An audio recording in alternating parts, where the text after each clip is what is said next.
Hello and welcome. This is the contacts table database to be followed by the next assignment, form and report, also with databases. These are two connected assignments, as in the form and report will use the data created in the contacts table. So this is going to be using Microsoft Access, and the first step we're going to be doing is to create a database and put in these fields: contact ID, first name, last name, address, city, state, zip code, phone number, and 4 other fields of your choice. That can really be anything you like: shoe size, hair color, spouse's name, whatever you want. This is the sizes of the characters. So the contact ID is just going to be an auto number, and then the first name is going to be 20 characters, the last name is going to be 30 characters, and so forth. These numbers need to be high enough so that they can handle most of the data, but without wasting a lot of space. If we had, well, you're not going to find too many last names more than 30 characters. So if we made this 200, that'd be a little bit ridiculous. But if we made it 5, that wouldn't be enough to hold most last names.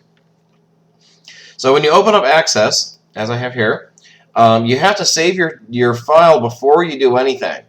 And so I just did a file new. It needs a database name, so I'm going to type in contacts, or how about Dean's contacts. And then under location, it's going to put it in the documents folder. I'm just going to change that. I'll put it on my desktop and click create. So here's the database window, and we're going to be making modifications to table 1. I don't want to call it table 1. We're going to change the name of that later. So there's different views that we need to use when using the databases. Right now there's datasheet view and design view. Datasheet view shows the data in an Excel-like spreadsheet format, but we need to do designing. So we're going to go to design view so we can design how this works. Under table name, don't name it table 1. Just call it contacts and hit OK.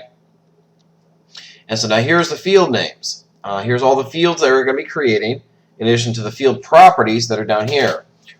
So this is where we enter the field name. This is where we choose the data type. This is where we're going to change the size of the field. So the first one is going to be contact ID. And we're going to leave that as an auto number. That means it'll generate the number automatically for us. We don't need to worry about it. Next one is first name. And if we look back at the sign-up sheet, first name is going to be 20 characters. So we're going to make it text. And instead of 255, we'll make it 20. And we'll go to last name. And that's also going to be text. And the field size is going to be 30 characters. Okay, what's next? We're going to have address at 100, city at 20. So address is going to be text at 100. And city is going to be 20. You see how all this works. Zip code is going to be 10 characters, and phone number is going to be 15 characters, and state's going to be 2. So state is 2 characters. Zip code is going to be text, that's going to be 10. And then phone number is text, and that's going to be 15.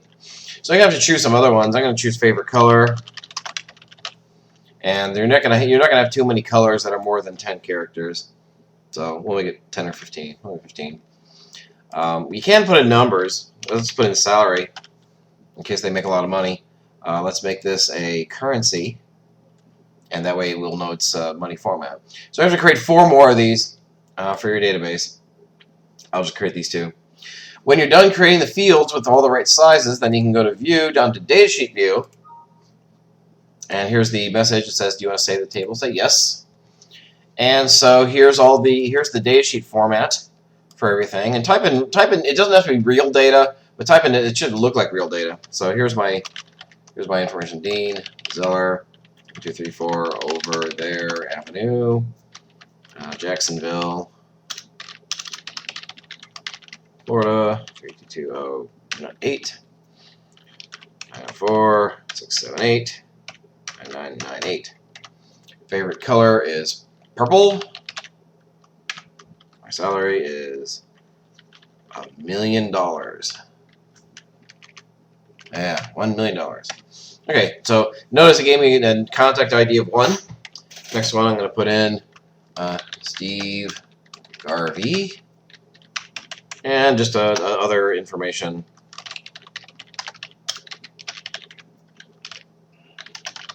But make it look real. Even if you can put in joke data or superheroes or whatever you want. Looks like I made a mistake here. I put in a little parenthesis so you can always fix them. His favorite color is black and white, and he makes 350,000. All right, so you can put in 10 records using this format, and then when you put in your portfolio, you're going to have to take screenshots. So take a screenshot of everything you have in here, and once you get your records in there, and then also go down to Design View and take a screenshot of the fields that you created. Put both of those in your portfolios, and you'll be fine. You can use that to turn that in. All right, so if you have any questions, let me know. The next video is going to be on Form and Report, which is going to use the data that was typed in here. Okay, so now that we are done with the design of the database, we can start doing the Form and Report. This is pretty simple to do.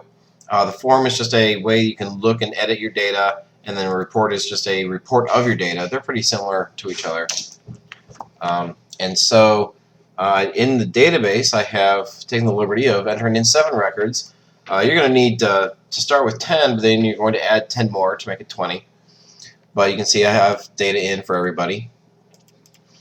And first, to create your form, you go up here to Create. So it's Create and Form. There's other ways you can do it, but I'm just going to say Create Form. And it automatically creates everything in the form. Here's all the fields that we put in there. They may have made all the same size, but that's okay.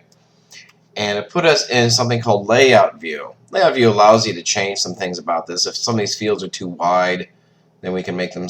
We can make the fields shorter if we want to, just so they don't take up so much space. Here is Design View. This is where it keeps track of where everything is. And if you want to get really into designing forms, you can do some fun stuff. You can actually change the width out of each one of these to be something different. But the important part here is to go back to Form View. And this is where you can add more data. So here's where you using these buttons down here, you can cycle through your data to see it one at a time.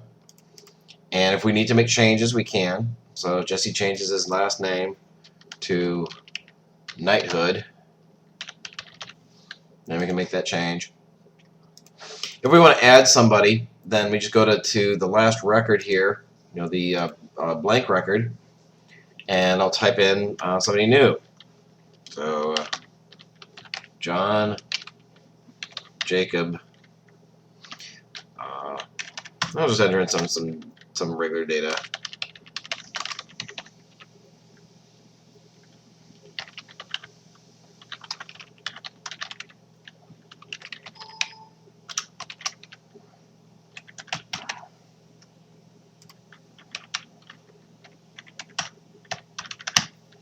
Favorite color is green.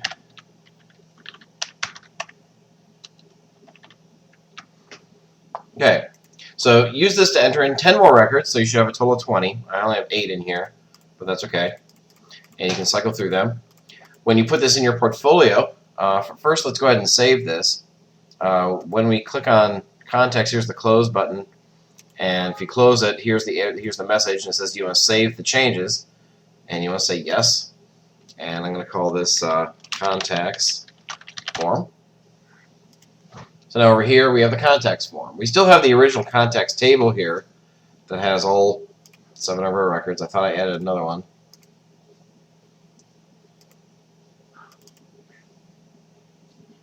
Yeah, so this one says I did. So it should be here too.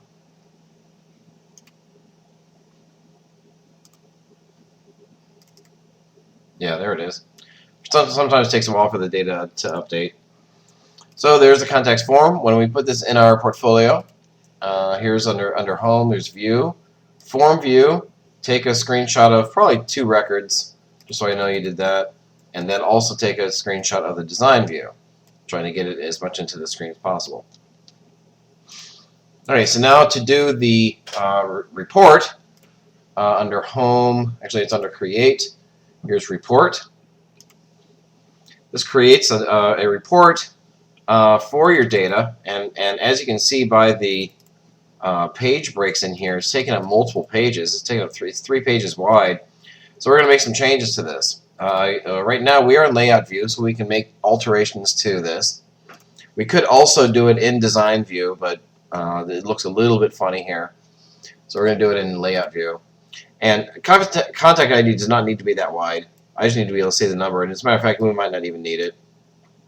First name is obviously too long here, so we're going to make these shorter so that it'll fit within the page. Just click on the right side of any one of the fields. And obviously state, we don't need that much room. Zip code. I'm just doing this for each one. Looks like we're still going to be a little bit over. Luckily, there's things we can do about that. So I have to leave it alone.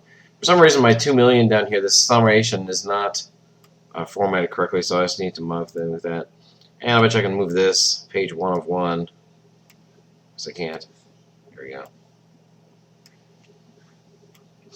Okay, but the page is still not wide enough, and so under Page Setup here, we can change the size and margins. I think I'm just going to turn it to landscape. That did it enough for me. So now if we want to, so now this is the report. That's pretty much done.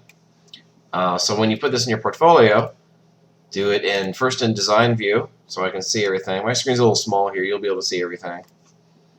And then also do it in report view, so I can see all 20 of your records. You need 20 of them. I only put in 8. But that's basically it. You can turn it in using your portfolio. Just turn in your portfolio as an assignment, and I'll grade it as such. So if you have any questions on the contacts table or the foreign report, please let me know. I'll be happy to help you out.